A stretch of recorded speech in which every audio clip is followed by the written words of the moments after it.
ಕುರ್ಚಿ ಕಿತ್ತಾಟದ ಕ್ಲೈಮ್ಯಾಕ್ಸ್ಗೆ ಫಿಕ್ಸ್ ಆಗೇ ಬಿಡ್ತಾ ಡೇಟ್. ಇನ್ನೆರಡೇ ದಿನದಲ್ಲಿ ಪಟ್ಟದ ಗುದ್ದಾಟಕ್ಕೆ ತೆರೇನ. ಶನಿವಾರ ಡೆಲ್ಲಿಲಿ ಹೈಕಮಾಂಡ್ ವೋಲ್ಟೇಜ್ ಮೀಟಿಂಗ್ ನಡೆಯುತ್ತೆ, ಹೈ ವೋಲ್ಟೇಜ್ ಮೀಟಿಂಗ್. ಸೊ ಹಾಗಾಗಿ ಕುತೂಹಲಕ್ಕೂ ಕೂಡ ಕಾರಣವಾಗ್ತಾ ಇದೆ. ಇಷ್ಟೂ ದಿನದ ಅಗ್ಗಜಗ್ಗಾಟಕ್ಕೆ ಈ ಶನಿವಾರ ಅಂದರೆ 29ನೇ ತಾರೀಕಿನಂದು ಎಲ್ಲದಕ್ಕೂ ತೆರೆ ಬೀಳುವಂತಹ ಸಾಧ್ಯತೆಗಳು ಕೂಡ ದಟ್ಟವಾಗಿದೆ. ಸೋನಿಯಾ ಗಾಂಧಿ ಸಮ್ಮುಖದಲ್ಲೇ ಚರ್ಚೆ ಆಗುವಂತಹ ಸಾಧ್ಯತೆಗಳು ಕೂಡ ಇದೆ. ದೆಹಲಿಯಲ್ಲಿ ನವೆಂಬರ್ 29ಕ್ಕೆ ಹೈ ವೋಲ್ಟೇಜ್ ಮೀಟಿಂಗ್ ನಡೆಯುತ್ತೆ. ಸಿಎಂ ಬದಲಾವಣೆ ವಿಚಾರಕ್ಕೆ ಸಂಬಂಧಪಟ್ಟಂತೆ ಮೀಟಿಂಗ್ ಆಗತ್ತೆ. ನಾಳೆ ಸಂಜೆ ಸಿಎಂ ಹಾಗೂ ಡಿಸಿಎಂ ದೆಹಲಿಗೆ ಪ್ರಯಾಣ ಬೆಳೆಸುವಂತಹ ಸಾಧ್ಯತೆಗಳು ಕೂಡ ಇದೆ. ಸಿಎಂ ಡಿಸಿಎಂ ಇಬ್ಬರನ್ನೂ ಕೂರಿಸಿ ಸಂಧಾನವನ್ನ ಮಾಡುತ್ತಾ ಹೈಕಮಾಂಡ್ ಶನಿವಾರದ ಸಭೆಯತ್ತ ರಾಜ್ಯ ರಾಜಕಾರಣದ ಚಿತ್ತ ನೆಟ್ಟಿದೆ. ನಾಳೆ ಸಂಜೆ ಸಿಎಂ ಡಿಸಿಎಂ ದೆಹಲಿಗೆ ತೆರಳಿದ್ದಾರೆ. ನಾಡಿದ್ದು ಸೋನಿಯಾ ಗಾಂಧಿ ಹಾಗೂ ರಾಹುಲ್ ಗಾಂಧಿ ಮುಂದೆ ಕರ್ನಾಟಕ ಸಮಸ್ಯೆ ಇತ್ಯರ್ಥವಾಗುವಂತಹ ಲಕ್ಷಣಗಳು ಕಾಣಿಸ್ತಾ ಇದೆ. ಕರ್ನಾಟಕದಲ್ಲಿ ಕ್ರಿಯೇಟ್ ಆಗಿರುವಂತಹ ರಾಜಕೀಯ ಗೊಂದಲಕ್ಕೆ ತೆರೆ ಬೀಳುವ ಎಲ್ಲ ಸಾಧ್ಯತೆಗಳು ಕೂಡ ಇದೆ. ಈ ರಾಹುಲ್ ಗಾಂಧಿ ಅವರು ಎಲ್ಲದಕ್ಕೂ ಕೂಡ ಫುಲ್ ಸ್ಟಾಪ್ ಇಡ್ತಾರೆ ಅನ್ನುವಂತಹ ಮಾಹಿತಿ ಸಿಗ್ತಾ ಇದೆ. ಬೆಳಗ್ಗೆಯಿಂದಲೂ ಕೂಡ ರಾಜ್ಯ ರಾಜಕೀಯದಲ್ಲಿ ಸಾಕಷ್ಟು ಡೆವಲಪ್ಮೆಂಟ್ಗಳಾಯಿತು. ಸಿಎಂ ಸಿದ್ದರಾಮಯ್ಯನವರ ಮನೆಗೆ ಸಚಿವರುಗಳು ದೌಡಾಯಿಸಿದ್ರು.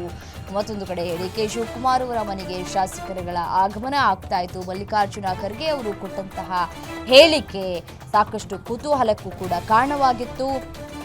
ಹಿಂದ ನಾಯಕರ ಕಾರ್ಡ್ ಪ್ಲೇ ಮಾಡುವುದಕ್ಕೆ ಸಿದ್ದರಾಮಯ್ಯನವರು ಕೂಡ ಸಿದ್ಧತೆಗಳನ್ನ ಕೂಡ ನಡೆಸ್ಕೊಂಡಿದ್ರು. ಇದರ ಬೆನ್ನಲ್ಲೇ ಹೈಕಮಾಂಡ್ ನಾಯಕರನ್ನ ಭೇಟಿ ಆಗಬೇಕು ಅಂತ ಹೇಳಿ ಸಿಎಂ ಸಿದ್ದರಾಮಯ್ಯನವರ ಬಣದವರು ಕೂಡ ತಯಾರಿಯನ್ನ ನಡೆಸ್ಕೊಂಡಿದ್ದಾರೆ. ಸೊ ಹಾಗಾಗಿ ಮಲ್ಲಿಕಾರ್ಜುನ ಖರ್ಗೆ ಅವರು ಸದ್ಯಕ್ಕೆ ದೆಹಲಿಯಲ್ಲಿದ್ದಾರೆ.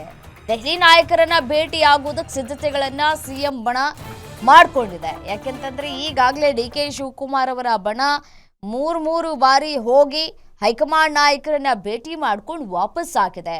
ಸೊ ಹಾಗಾಗಿ ಸದ್ಯಕ್ಕೆ ಡಿ.ಕೆ. ಶಿವಕುಮಾರ್ ಅವರು ಕೂಡ ಹೇಳ್ತಾ ಇದ್ದಾರೆ, ಯಾರು ಕೂಡ ಏನು ಲಾಬಿ ಮಾಡೋದಕ್ಕೆ ಹೋಗ್ಬಿಡಿ, ಏನು ಕೇಳೋದಕ್ಕೆ ಹೋಗ್ಬಿಡಿ, ನನಗೆ ಗೊತ್ತಿದೆ, ನಾನು ಸಮರ್ಥನಿದ್ದೇನೆ, ನಾನು ಹೇಗೆ ನಿಭಾಯಿಸಬೇಕು ಅನ್ನೋದು ಗೊತ್ತಿದೆ ಅನ್ನುವಂತಹ ಸಂದೇಶವನ್ನ ರವಾನೆ ಮಾಡಿದ್ದಾರೆ ತಮ್ಮ ಟೀಮ್ಗೆ ಅನ್ನೋದು ಮಾಹಿತಿ ಸಿಗ್ತಾ ಇದೆ. ಸೊ ಹಾಗಾಗಿ ನವೆಂಬರ್ 29ಕ್ಕೆ ಕ್ಲೈಮ್ಯಾಕ್ಸ್ ತಲುಪುತ್ತಾ ಈ ಎಲ್ಲ ಗೊಂದಲಗಳಿಗೂ ಕೂಡ ತೆರೆ ಎಳೆಯುವಂತಹ ಸಾಧ್ಯತೆಗಳು ದಟ್ಟವಾಗಿ ಕಾಣಿಸ್ತಾ ಇದೆ. ಬಟ್ ನಾಟ್ ಶ್ಯೂರ್, ಅಲ್ಲೂ ಕೂಡ ಕನ್ಫರ್ಮ್ ಇಲ್ಲ.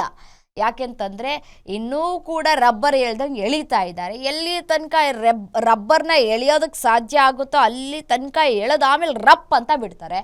ಅವಾಗ ಏನಾಗತ್ತೆ ಅನ್ನೋದು ಗೊತ್ತಾಗತ್ತೆ.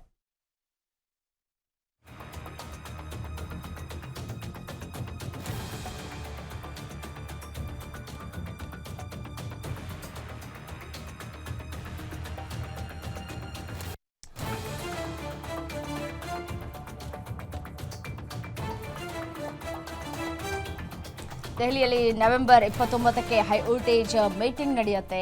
ಮೀಟಿಂಗ್ ನಡೆಯುವಂತಹ ಹಿನ್ನೆಲೆಯಲ್ಲಿ ಇದೀಗ ಬದಲಾವಣೆಗಳ ಬಿರುಗಾಳಿ ಬೀಸುವಂತಹ ಸಾಧ್ಯತೆಗಳು ಕೂಡ ದಟ್ಟವಾಗಿದೆ. ಒಂದು ಕಡೆ ಮುಂಬೈ ಹಾರಿದ್ದಾರೆ ಡಿಸಿಎಂ ಡಿ.ಕೆ. ಶಿವಕುಮಾರ್, ಮತ್ತೊಂದು ಕಡೆ ಹೈಕಮಾಂಡ್ ದೆಹಲಿ ಕರೆದ್ರೆ ಹೋಗ್ತೀನಿ ಅನ್ನುವಂತಹ ಮಾತುಗಳನ್ನು ಸಿಎಂ ಸಿದ್ದರಾಮಯ್ಯನವರು ಕೂಡ ಹೇಳ್ತಾ ಇದ್ದಾರೆ. ಸದ್ಯಕ್ಕೆ ಈ ಹಾವು ಏಣಿ ಆಟ ಮುಂದುವರಿಯುವ ಲಕ್ಷಣಗಳು ಕಾಣ ಸಿಗ್ತಾ ಇದೆ. ಕಾದ್ ನೋಡಬೇಕು ಏನಾಗತ್ತೆ. ಇವತ್ತಿನ ಸಭೆ ಏನಾಯಿತು ಎತ್ತಾಯಿತು, ಇನ್ನೆರಡೇ ದಿನದಲ್ಲಿ ಪಟ್ಟದ ಗುದ್ದಾಟಕ್ಕೆ ತೆರೆ ಎಳಿತಾರಾ ರಾಹುಲ್ ಗಾಂಧಿಯವರು? ಯಾರು ಮನ ಒಲಿಸ್ತಾರೆ? ಸಿಎಂ ಸಿದ್ದರಾಮಯ್ಯನವರ ಮನ ಒಲಿಸ್ತಾರಾ ಅಥವಾ ಡಿ.ಕೆ. ಶಿವಕುಮಾರ್ ಅವರ ಮನ ಒಲಿಸ್ತಾರಾ ಅನ್ನುವಂತಹ ಪ್ರಶ್ನೆಯಾಗೇ ಉಳಿತಿದೆ.